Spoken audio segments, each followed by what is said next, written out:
Boa noite a todos, a todas. Muita paz para nós todos. É sempre muito bom estar aqui mais uma vez, seja com qualquer que for o propósito, né? Semana passada, no domingo, estávamos aqui reunidos no trabalho da campanha do Quilo. Hoje, em um momento de união com o propósito de aprofundarmos o nosso entendimento um pouco melhor sobre os ensinamentos do Cristo à luz da doutrina espírita.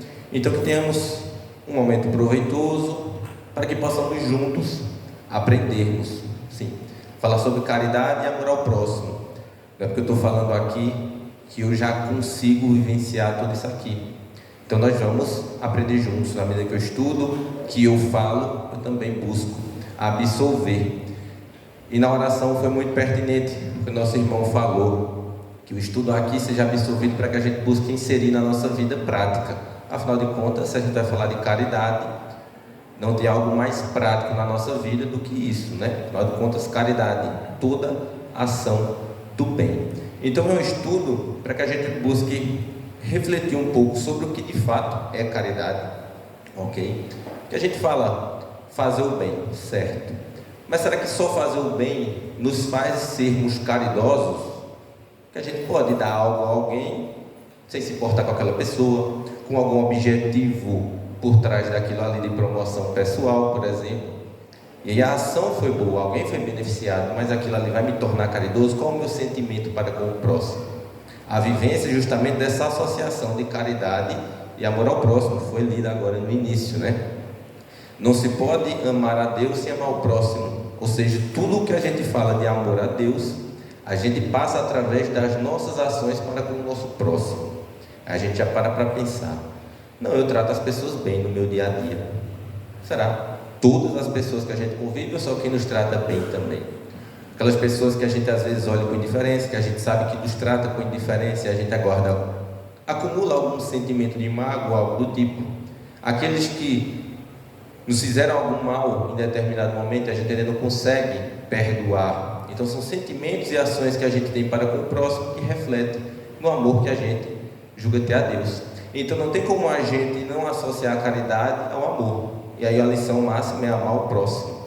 Então, consequentemente, a palavra te amo, ou eu amo você, tem o seu valor imenso, sim, confortante, entre outras coisas.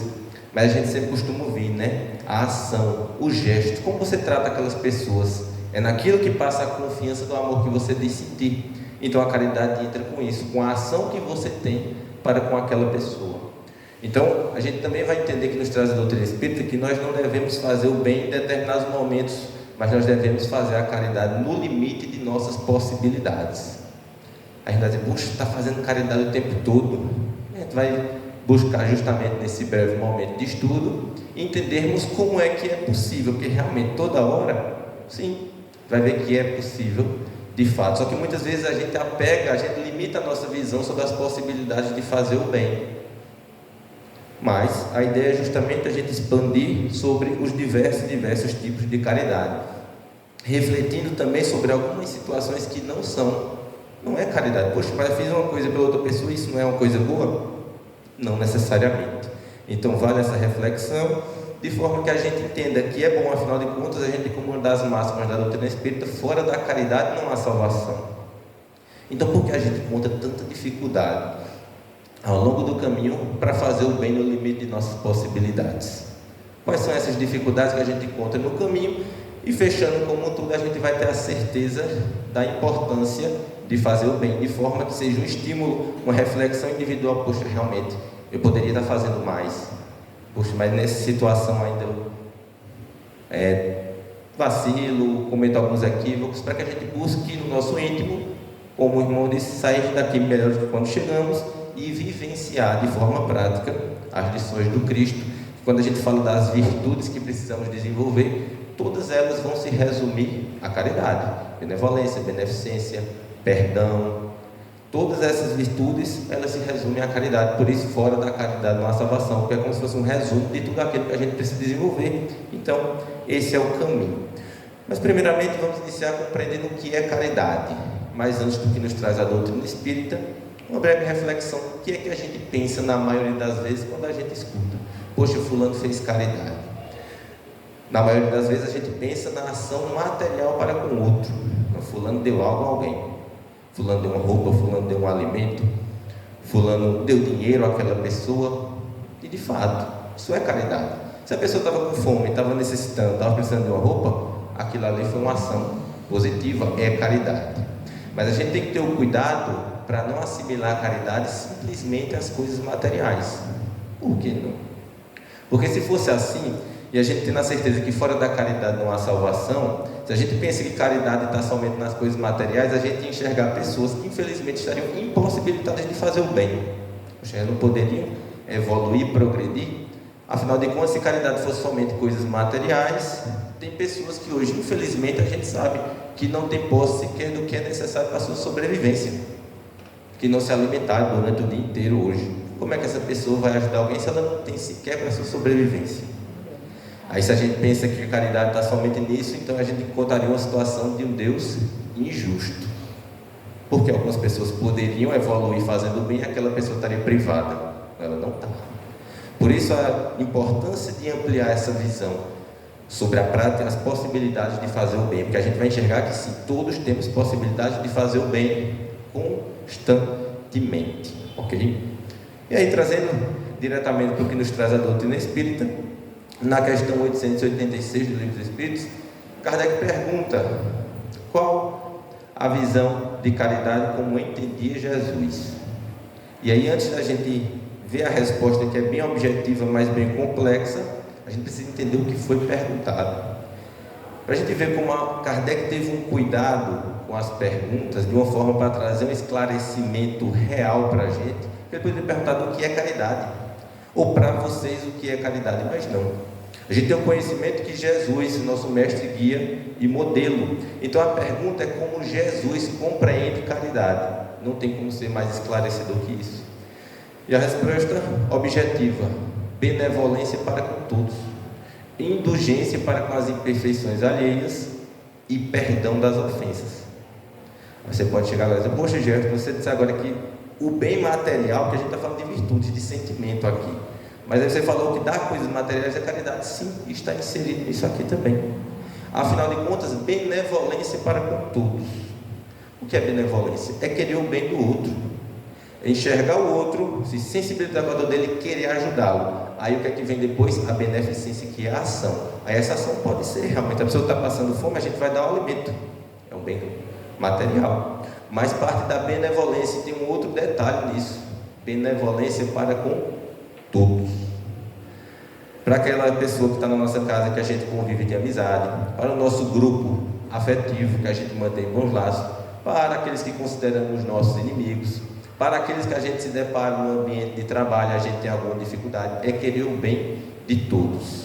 Agora é claro que a forma de fazer o bem, ela vai ter algumas modificações. A vivência do amor vai possibilitar essas modificações. Afinal de contas, a gente não vai querer ter o convívio, o amor que a gente tem por uma esposa, por um marido, por um filho, por uma mãe, para uma pessoa que a gente considera inimigo. Não.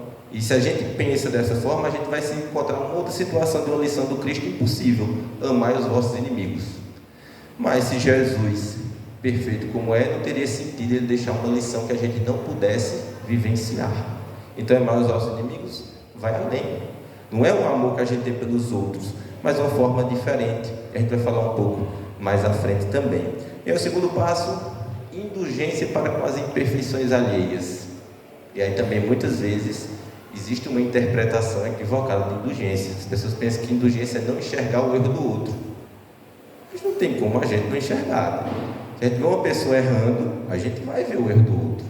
A indulgência começa, e também não se resume só isso, ela começa quando a gente não julga o erro do outro. E a gente encontra no Evangelho justamente que só o fato da gente não julgar o bem do outro já é caridade. Vendo como é fácil fazer caridade? Só eu não julgar o erro do outro. Mas a indulgência também não é passar a mão na cabeça do outro, é enxergar o erro, é não julgar. E aí, como a caridade vem do sentimento e estimula para a ação, é na medida do que for possível e acessível para a gente, instruir aquele irmão para que ele não permaneça cometendo o mesmo erro.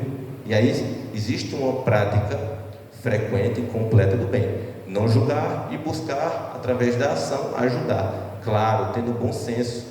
A gente vai chegar em todo mundo e dizer, ó, tu está errado nisso. Nem todo mundo está receptivo àquilo, mas pessoas que são próximas a nós, que dão abertura para que a gente possa conversar, auxiliar, mostrar. Por exemplo, César é meu irmão, é uma pessoa que eu teria uma afinidade para ver se ele cometesse um erro. Eu dizer, César, se tu percebeu. Por quê? Porque muitas vezes a gente comete algum deslize sem perceber que está errando. E a gente chega lá e mostrar, não de uma forma de apontar o dedo, mas de uma forma de auxiliar, uma crítica construtiva, é um papel nosso enquanto irmãos. Porque senão a pessoa não percebe e continua cometendo o mesmo erro, e será que mais na frente vai encontrar uma pessoa com a mesma paciência que as outras que ela comete o mesmo erro? Talvez não. E aí gera uma inimizade, uma situação de aflição, além do mais da construção de ações equivocadas que vai gerar um sofrimento mais à frente naquela pessoa. Quando a gente poderia no primeiro momento dizer, fulano, tu percebesse isso? A nossa função. Não, percebi, não me importo não. Tudo bem, aí é uma escolha da pessoa, mas a gente deve fazer a nossa parte. Sempre, e não negligenciar nesses momentos, fingindo que não enxerga. Outro ponto, perdão das ofensas. E a gente vai encontrar uma situação de caridade bem completa.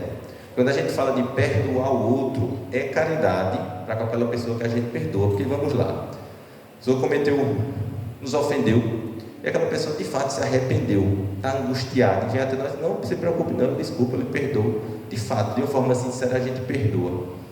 A gente está aliviando o peso naquela pessoa. É caridade. Mas vai muito mais além. Porque além de ser caridade para o outro, é mais caridade ainda comigo mesmo. Porque quando a gente é ofendido, o que é que a gente sente?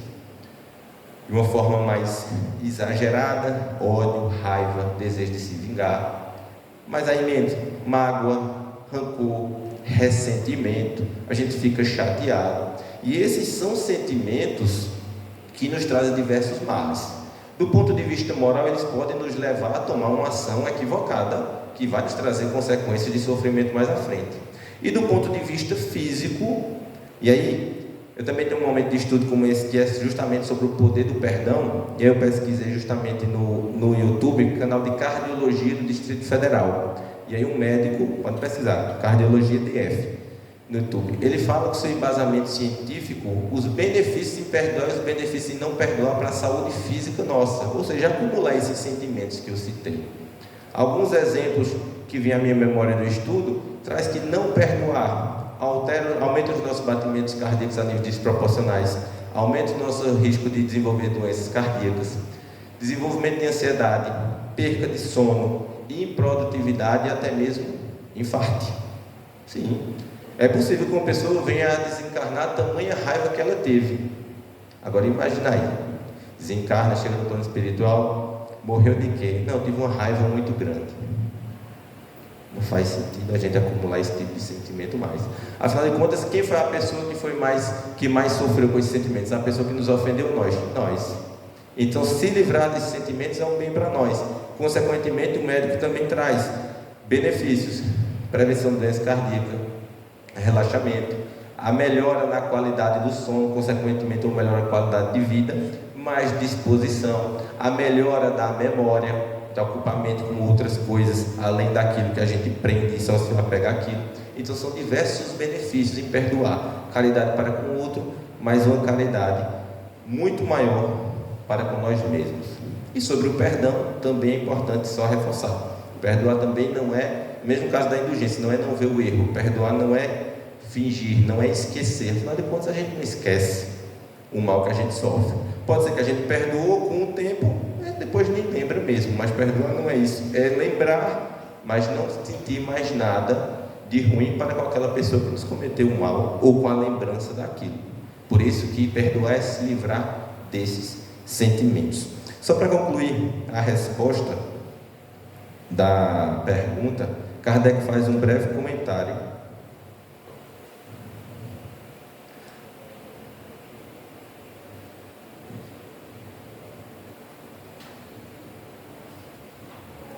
Pode responder, Kardec faz: amor e a caridade são um complemento da lei de justiça, porque amar ao próximo é fazer-lhe todo o bem que está ao nosso alcance. e que gostaríamos que nos fosse feito a nós mesmos. Tal é o sentido das palavras de Jesus: amai-vos uns aos outros como irmãos. E esse é o ponto inicial que a gente vai enxergar de dificuldade que nós temos de fazer o bem no limite de nossas possibilidades. Que a gente fala, somos todos filhos de Deus, mas de uma forma prática a gente esquece, quando se depara com todas as pessoas, que somos todos irmãos. Esse é o ponto. E aí existe justamente uma virtude que é a porta para todas as outras, que é ela que nos dá essa certeza, é a humildade. É a humildade que nivela, que me faz: eu não sou melhor que ninguém, somos todos irmãos. Eu não sou melhor, eu vejo fulano errar, é mais fácil eu ser indulgente, porque eu vou, no momento em que eu enxergo ele errando, eu vou parar para pensar: puxa, quantas vezes eu já errei? Eu sou um espírito imperfeito, errei várias e várias vezes, mesmo sem querer, então fulano também pode errar. Ver como a visão perante o erro do outro mudou. Tudo partindo do sentimento de humildade, de que somos todos irmãos, e pondo em prática a necessidade de fazer o bem ao outro. A humildade, ela é fundamental. Por quê? A gente vai ter como empecilho o orgulho e o egoísmo. Eu me preocupo mais comigo porque eu vou ajudar o outro. Não, eu só quero saber de mim mesmo. E a humildade faz o quê? Se eu enxergo o outro como irmão, eu vou ter uma facilidade maior de me sensibilizar com a dor dele, porque quando eu passar por uma pessoa e ela estiver sofrendo, eu vou parar e é meu irmão. E aí eu me sensibilizo com a dor do outro. Essa sensibilidade também tem nome, é uma virtude: piedade. Eu reconheço como irmão, eu me sensibilizo com a dor dele. O que é que vem depois? O desejo de ajudar. Aí a gente volta para a resposta sobre caridade: é a benevolência, é querer o bem do outro.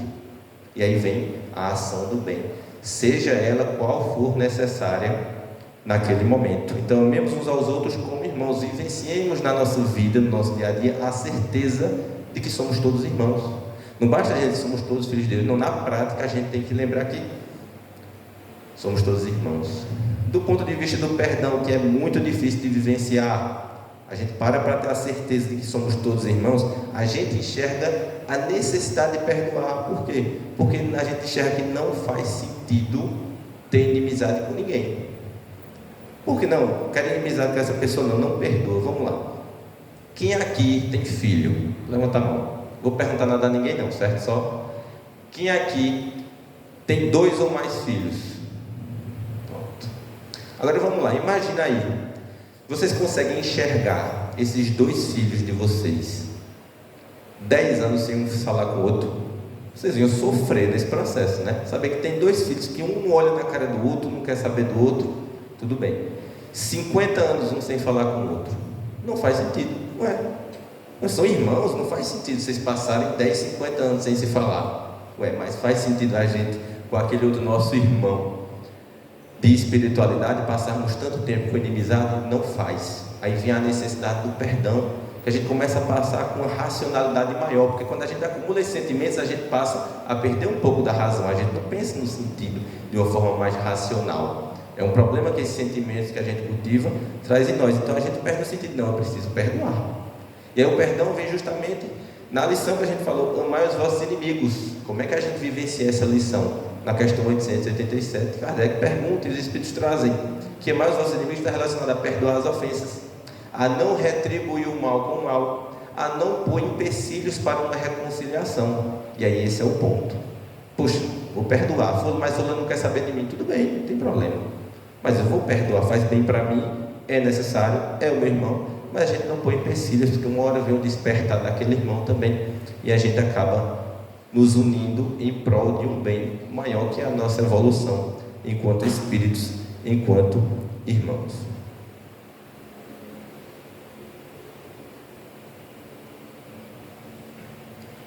E aí, entendendo um pouco sobre o que é caridade, a gente enxerga que fazer o bem a gente pode fazer com diversas razões. Sermos caridosos, a gente viu aqui que traz consigo um sentimento de amor ao próximo, o desejo do bem, a piedade, a vontade de fato de querer ajudar aquela pessoa. Então a gente também encontra algumas situações em que não é caridade, não é algo de bom. De uma forma mais simples, um exemplo é dar algo a alguém que não sirva, dar uma coisa a alguém que não sirva. E a gente precisa ter cuidado com esse não serve, né? Por quê? Porque tem coisas que não me servem, mas pode servir a outra pessoa.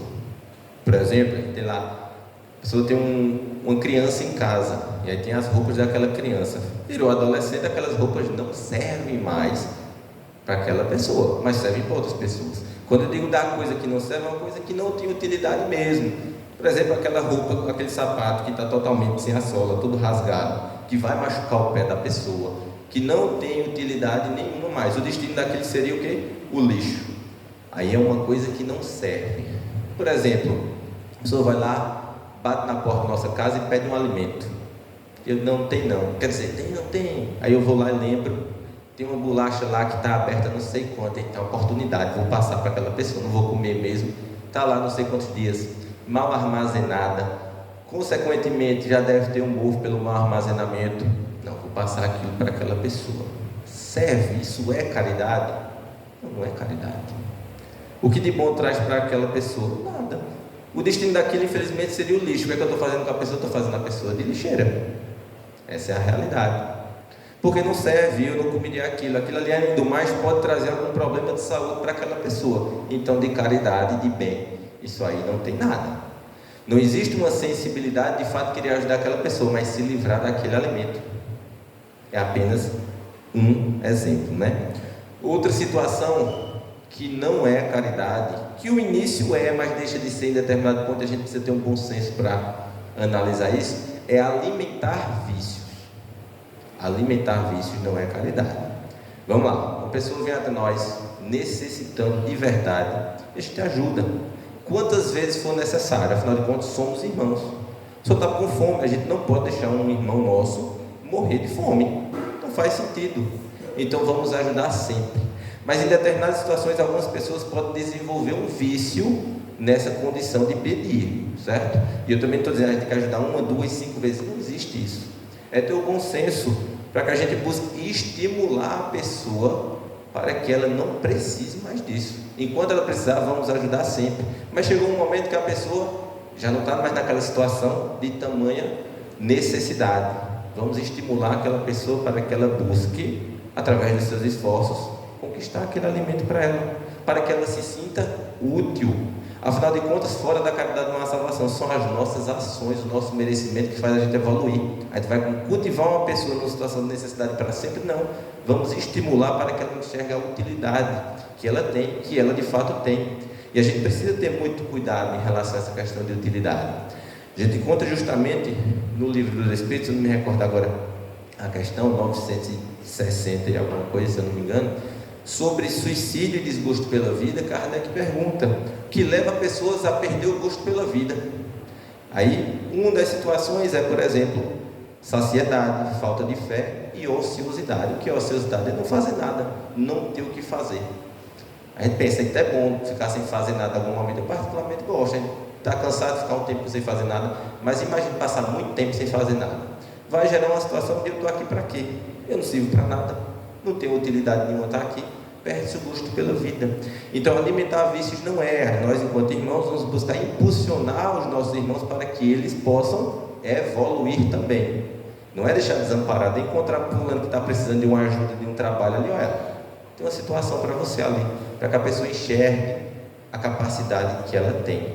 Mas aí eu estou falando justamente do bom senso. Vamos ajudar sempre que necessário, mas buscar estimular para que a pessoa saia dessa condição de necessidade, para que possa adquirir os próprios recursos e, através de suas ações, progredir também materialmente e, consequentemente, vai ter uma vivência de convívio com mais pessoas, de trabalho, de possibilidades de praticar o bem de uma forma moral, para a sua evolução moral também.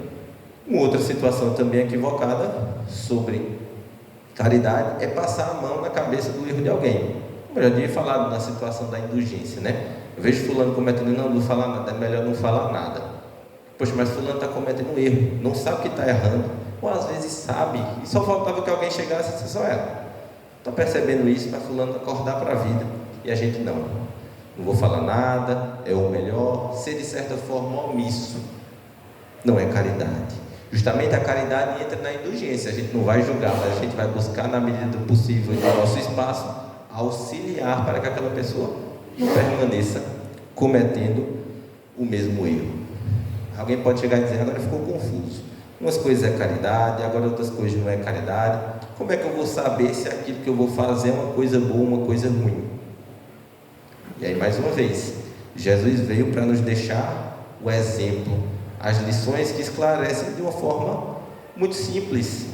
E ele deixou uma lição que é o seguinte: amemos uns aos outros e façamos ao outro aquilo que nós queremos que seja feito para nós mesmos. Não tem erro. Se eu quero saber se o que eu vou fazer para aquela pessoa é bom ou ruim, basta eu me colocar no lugar daquela pessoa. Eu gostaria de receber aquilo. Aquilo seria útil para mim. Naquele exemplo que eu citei da pessoa dando um bolacha velho lá sem utilidade, a pessoa não daria se ela imaginasse que era ela que ia receber. Então não tem erro. É um exemplo simples, me colocar no lugar do outro seria bom, seria útil. Eu vou ter a resposta se aquilo que eu vou fazer é algo de bom ou não. E a gente encontra justamente no capítulo 15 do Evangelho, fora da caridade não há salvação. Kardec traz que existem dois tipos de caridade, que essa é a ideia de nós expandirmos as nossas possibilidades de fazer o bem. Que existe a caridade material e a caridade moral. Caridade material é realmente dar algo a alguém material, um alimento, uma ajuda financeira, cesta básica que entra com alimento, roupa. No período de frio a pessoa desenvolve campanhas de agasalho, são coisas excelentes e necessárias. A gente tem hoje em dia também, com as redes sociais, aquelas vaquinhas online, né? Uma pessoa está precisando de uma ajuda para fazer determinado tratamento de saúde, que não tem um recurso financeiro, aí a pessoa vai lá, divulga, explica a situação, as pessoas se sensibilizam, fazem a doação e a pessoa consegue acumular aquele valor necessário para fazer. E aí já entra uma outra coisa que a gente pensa: a rede social não serve para nada. Está vendo como serve? Fazer o bom uso das coisas.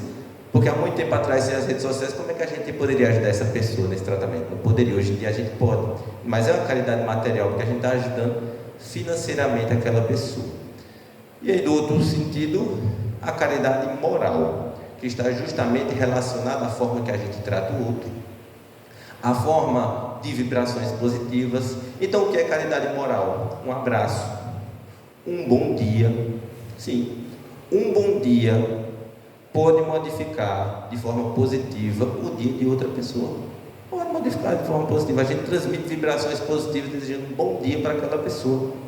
Um abraço, consolar uma pessoa que está sofrendo, orar por uma pessoa. Eita, eu não sei consolar, não sou bom com as palavras. Sabe o que é caridade moral? É uma pessoa que está angustiada, precisando desabafar, e a gente emprestar o nosso ouvido um pouquinho para aquela pessoa desabafar. É caridade.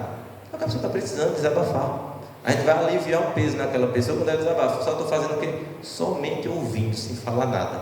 É caridade. Os gestos que a gente tem para com as pessoas. Então a gente enxerga que as possibilidades do nosso dia a dia de tratar as pessoas bem, porque eu posso muito bem estar com uma pessoa no meio da rua, não posso já, Deus te abençoe. Isso é caridade. Desejar bom dia para as pessoas, tratar as pessoas bem no ambiente de trabalho, deveria ser o básico. Mas nem sempre é. Mas a gente estaria fazendo o bem, fazendo o básico, caridade. E a gente justamente, poxa, realmente é bem acessível fazer o bem, né, quando a gente expande essa ideia de caridade moral. Mas aqui no Evangelho, Kardec também comenta que a caridade moral, ela é mais acessível, mas ela é mais difícil de ser praticada. Mais difícil isso aí, por quê? Porque para que a gente consiga praticá-la de uma forma efetiva, é necessário que eu ame o meu próximo. Porque se eu não amo o próximo, eu não consigo praticá-la. Porque quando eu me deparo com uma pessoa, um vizinho, quando eu acordo lá de manhã, e eu não gosto do meu vizinho, eu não amo o meu vizinho, o meu bom dia não vai transmitir vibrações positivas nenhuma. Bom dia. Isso aqui transmite vibrações, isso não muda o dia de ninguém. Talvez mude de forma negativa, né? Que a pessoa vai ver um desprezo e aí gera mais uma angústia, uma tristeza naquela pessoa. Se eu não amo o meu próximo, eu não me importo, eu não me sensibilizo com a dor dele, eu não vou parar, entre aspas, perder o meu tempo para ouvir a pessoa desabafando, porque eu não me importo com o que ela vai falar. Eu não vou sair de onde eu estou para consolar uma pessoa. Para eu fazer isso é necessário que eu queira de fato aliviar a dor daquela pessoa. O abraço vai transmitir energia positiva se ele for sincero. Para ele ser sincero é necessário que eu ame o meu próximo. E a gente expande um pouco mais as possibilidades que nós temos de fazer o bem, e a gente se encontra em situações que realmente agora não tem justificativa.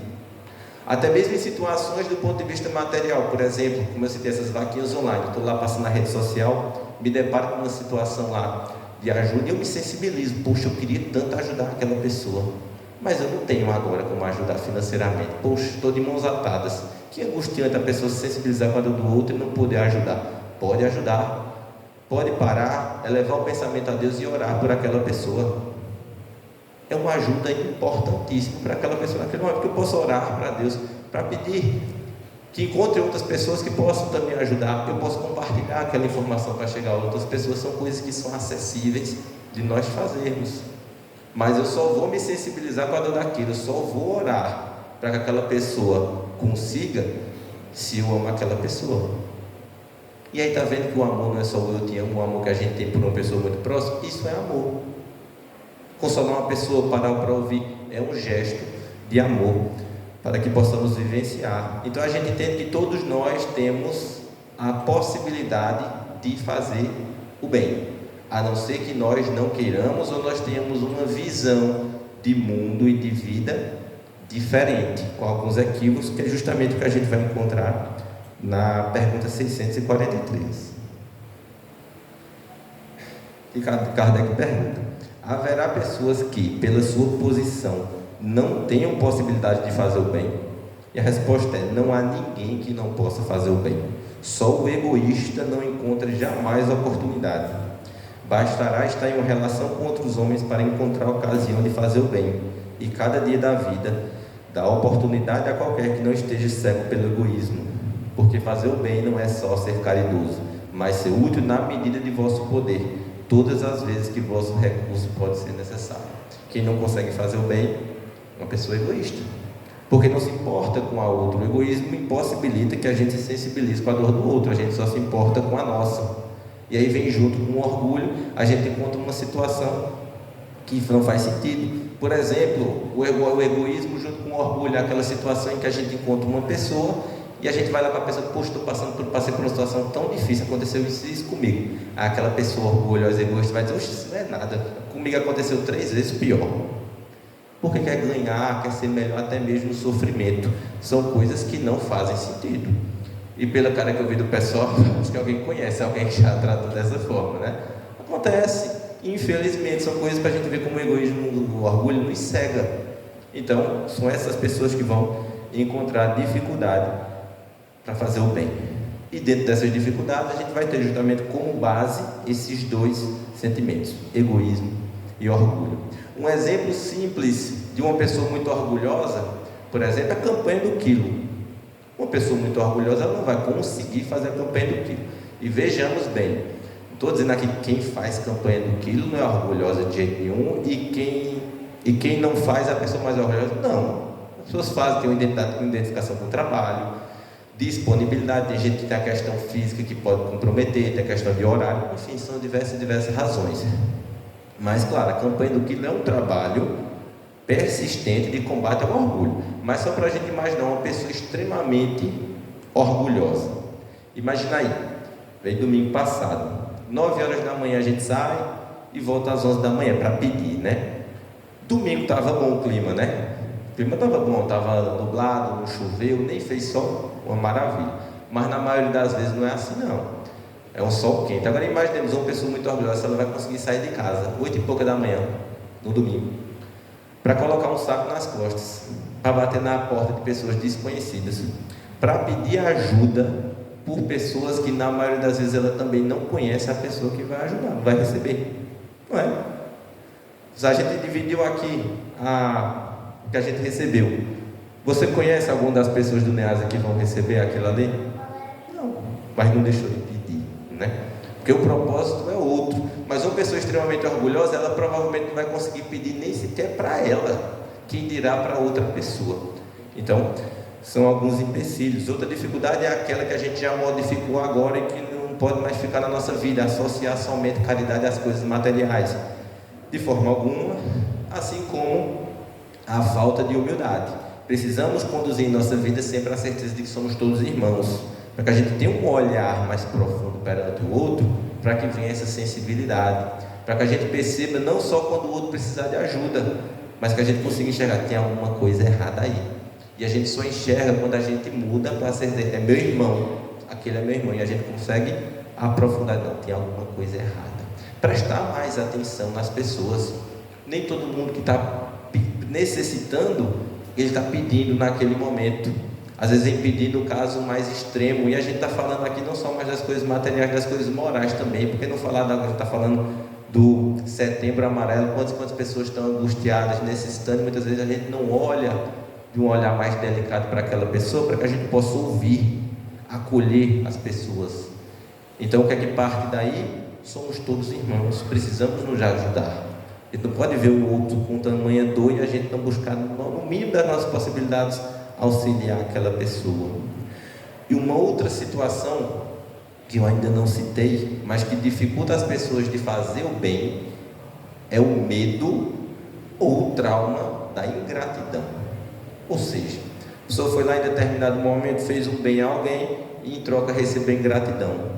Aí é como as pessoas falaram assim: rapaz, fiz uma coisa tão boa para fulano, nem um obrigado fulano me deu, quer saber, nunca mais eu faço nada por ela. Oxente, que caridade era essa, né? Que amor ao próximo. Quer dizer que existe uma recompensa? É claro, obviamente, que fulano foi ingrato conosco, e a gratidão é uma virtude que é importante a gente desenvolver em nós mesmos, mas nós, na nossa ação de fazer o bem a outro, a gente não deve esperar reconhecimento, não devemos. Fulano que em determinado momento desperta para ser grato, porque se fulano que está necessitando não consegue ser grato quando é ajudado, dificilmente ele está sendo grato a Deus pela vida, provavelmente. Mas aí não é parte nossa parte é depositar nossas ações no bem, perseverar no caminho do bem, porque a gente está esperando um obrigado. Não, a gente não deve fazer nesse sentido, de forma alguma. Talvez motive ouvir o reconhecimento, mas o que é que acontece numa situação como essa?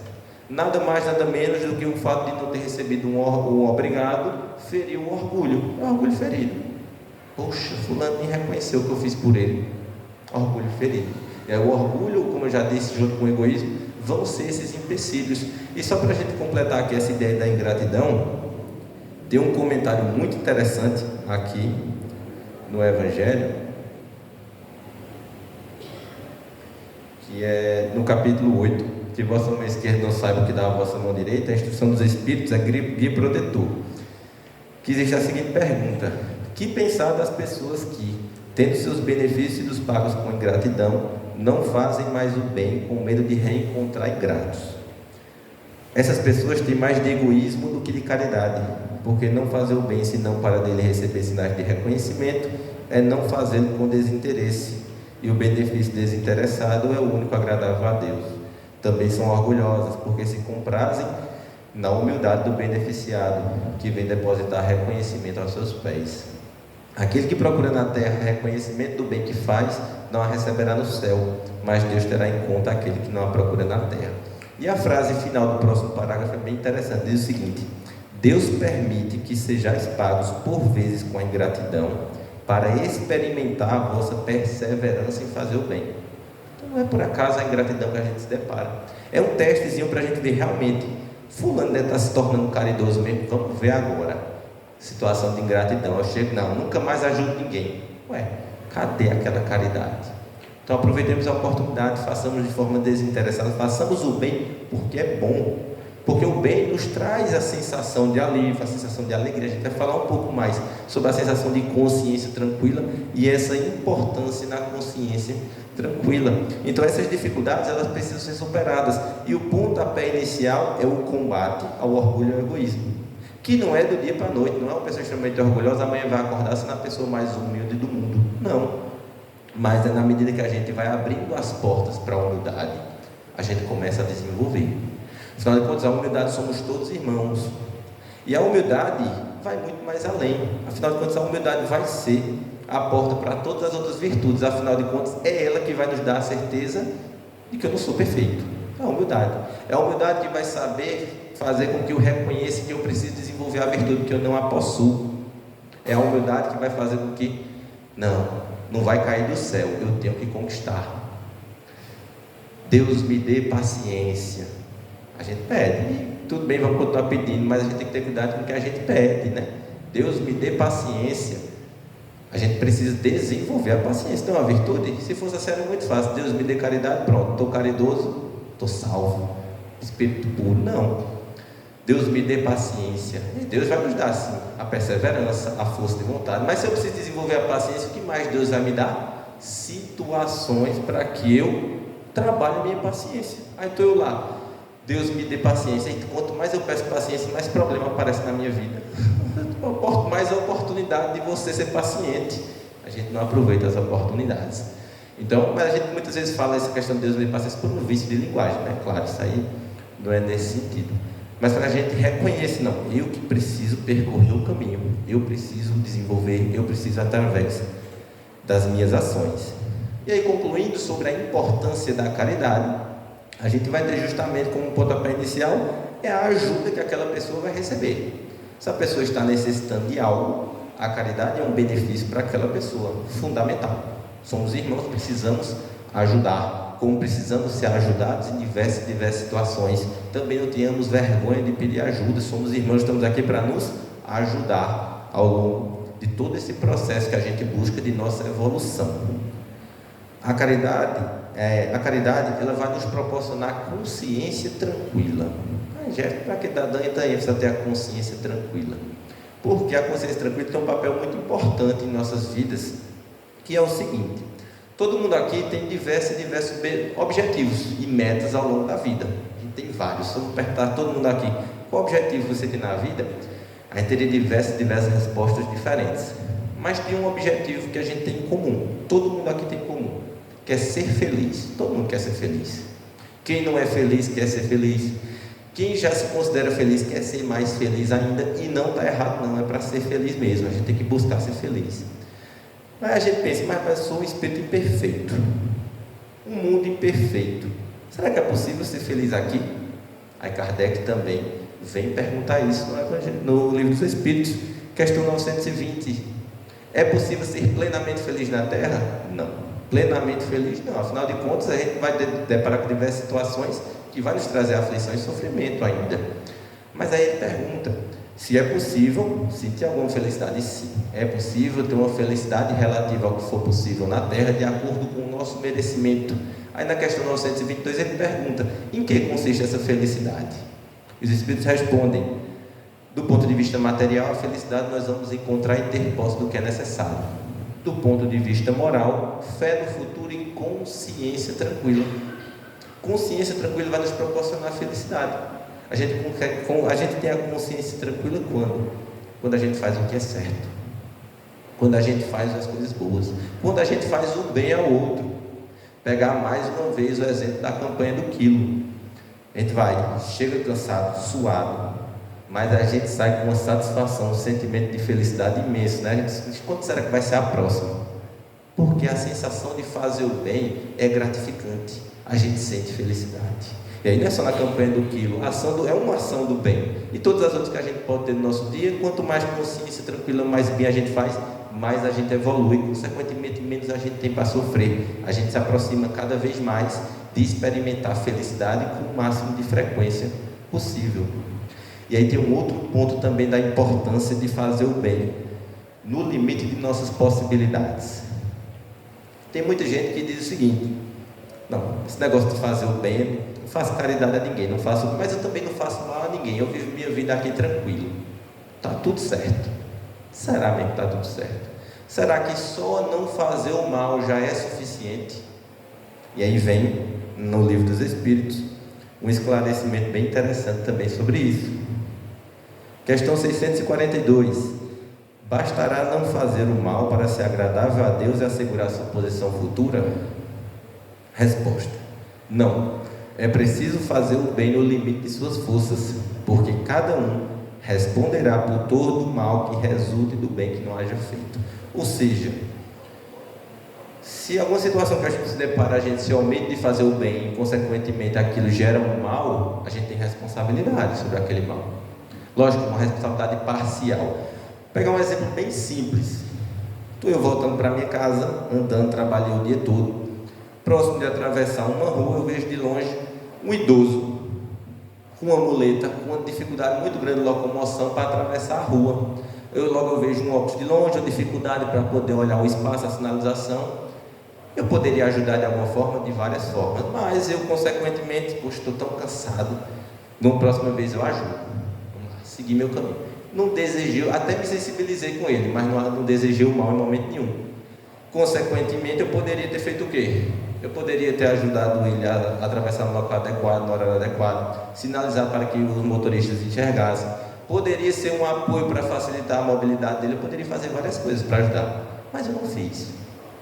Eu me omiti de fazer o bem, não desejei mal nenhum, consequentemente segui meu caminho, aquele senhor vai atravessar, é atropelado. E aí? Tenho ou não tenho responsabilidade? Tenho. Toda a responsabilidade, Jefferson? Não. A gente tem que analisar. O condutor estava na velocidade adequada, o senhor poderia ter tido uma atenção, mas sim, existe toda uma situação por trás para ser analisada. Mas eu também poderia ter evitado. Então eu tenho sim uma parcela de responsabilidade naquele mal, porque eu não fiz um bem. Então por isso que a gente tem que se atentar a essa ideia de fazer o bem no limite de nossas possibilidades. O outro ponto, que é justamente tema do capítulo 13, que vossa mão esquerda não sabe o que dá a vossa mão direita. É um capítulo, uma frase que nos convida à prática do bem sem ostentação, à prática do bem de forma desinteressada. É aquilo que a gente já falou, não ter algo por trás, não esperar um agradecimento, nada do tipo. E a questão da ostentação é a demonstração daquilo, mas a gente tem que ter um cuidado quando a gente fala de demonstração, tá certo? Porque ostentação é quando a gente quer demonstrar algo com um benefício, buscando um benefício de promoção pessoal nossa. Porque é muito comum a gente ver uma ação que as pessoas fazem, divulgam e a gente diz, está fazendo só para mostrar. Já mostra aí que já está errado e está julgando, né? Cadê a indulgência que a gente falou? Está em falta, vamos desenvolvê-la. Mas tem um outro ponto que a gente precisa ter cuidado. Primeiro, Deus, Ele analisa as nossas intenções. E essa questão de registrar e de divulgar tem um sentido importante, sim. Vamos pegar um exemplo. Chega lá, junta César, mas Jorge, vamos ali fazer uma ação, doar em cestas básicas. E eu digo, olha César, leva o teu celular, registra tudo para a gente postar nas redes sociais. Imagina o que é que o pessoal vai pensar da gente quando vê a gente fazendo isso. Isso é ostentação. Porque o objetivo aí é que as pessoas vejam o que nós estamos fazendo, uma autopromoção pessoal perante a visão das pessoas. Isso é ostentação. Isso não é algo interessante. Exatamente. Mas vejamos a mesma ação. Chama eles dois, vamos levar essas bases. Eu digo, César, registre alguns desses momentos, vamos postar nas redes sociais. Imagina quantas pessoas podem conhecer o trabalho quando a gente divulga lá. Quantas pessoas podem se sensibilizar. A gente pode convidar mais pessoas a doar, mais pessoas para ajudar, para que da próxima vez a gente faça um trabalho maior. Foi feito o trabalho, foi registrado, foi divulgado, mas está vendo que a intenção é totalmente diferente. Aí a gente vai dizer aqui, tem uma ostentação? Não, não tem. Por isso que a gente tem que ter cuidado quando a gente diz, ó, fulano está fazendo só para mostrar. Não é assim. E por mais que se fosse, isso é uma questão dele para com Deus, do benefício que ele faz com interesse, não nosso. Devemos ser indulgentes. As pessoas foram beneficiadas, ótimo. Em relação à questão da elevação moral dele, aí é entre ele e Deus. Mas nós devemos sim registrar os nossos momentos e divulgar e sensibilizar as pessoas, convidar as pessoas. Afinal de contas, a gente vê rede social, televisão, a gente vê tanta notícia ruim, tanta coisa ruim. Por que a gente não vai divulgar coisa boa? Vamos divulgar bem, o bem sim. Vamos mostrar que deve ser feito bem, que o bem é bom. Quantas vezes a gente não divulga e tem pessoas que veem, como é esse trabalho? Da próxima vez eu quero participar, eu quero ajudar. É a forma de nós convidarmos e de fazer as pessoas despertarem para fazer o bem também. Então não julguemos e vamos fazer, mas temos que ter esse cuidado com as nossas intenções. Vamos fazer tudo, mas com um objetivo moral adequado, sem a ostentação. E para que possamos concluir, tem apenas essa ideia de que nós tenhamos sempre em mente, não somente no pensamento e nas palavras, de que somos todos irmãos, mas de uma forma prática. O olhar para o outro em determinadas situações, ou melhor dizendo, em todas as situações, somos todos irmãos. Aquele momento de adversidade, eu parar, refletir, respirar fundo. Calma, fulano é meu irmão. Isso aqui é o desenvolvimento da paciência. Essa respirada funda para não responder da pior de uma forma pior, para não retribuir o mal. Então o desenvolvimento da humildade, Na medida que a gente passa a trabalhar e vivenciar essa certeza, automaticamente o orgulho e o egoísmo vão perdendo espaço em nossas vidas. E aquelas más tendências, aqueles maus sentimentos, eles ficam distantes e a gente abre as portas para o desenvolvimento das virtudes. Então que busquemos ter essa certeza, superar esses sentimentos e buscarmos no nosso dia a dia, na nossa vida, no limite das nossas possibilidades, fazermos o bem constantemente, ter bons pensamentos pelas pessoas, vibrações positivas, orar pelas pessoas, ter sensibilidade para a dor do outro, para que a gente vai vivenciar a caridade no nosso dia a dia desta forma. Então que possamos fazer o que a gente puder, com o que a gente tiver, onde a gente estiver, sempre. Meu muito obrigado a cada um de vocês pela paciência, certo? Isso aí já é caridade, tá vendo? Passar aí quase uma hora, uns 50 minutos me ouvindo, não tem conversa paralela, nada, que viesse a desconcentrar, que não tem problema a gente falar, não tem problema, mas nem teve. Então o pessoal todo atento aí, pode ser que não esteja pensando longe, alguma coisa, mas é caridade parar esse tempo para ouvir. Então meu muito obrigado a vocês, mais uma vez muito obrigado ao pessoal pelo convite, né? Diretamente Cantes falou comigo, a paciência de seria uma outra data, precisou trocar, então agradeço a César também que trocou, isso é caridade também. Então a gente vê que são situações de caridade constantemente. Então um forte abraço para todos vocês, de todos aqueles que compõem o NEASA, certo? Que possamos estar unindo cada vez mais os nossos laços dos centros, mas também pessoalmente na nossa vida enquanto irmãos que somos. Meu muito obrigado, e que possamos nesse momento elevar o nosso pensamento a Deus para agradecer por este momento em oração, dizendo assim: bondoso Deus, Pai Todo-Poderoso, graças te damos, Senhor, por esta oportunidade de aqui estarmos reunidos para aprofundarmos nossos conhecimentos, nossos entendimentos acerca das lições do Cristo à luz da doutrina espírita. Te agradecemos, Senhor, por esta doutrina maravilhosa que nos consola, que nos esclarece e que nos motiva a sermos cada vez melhores.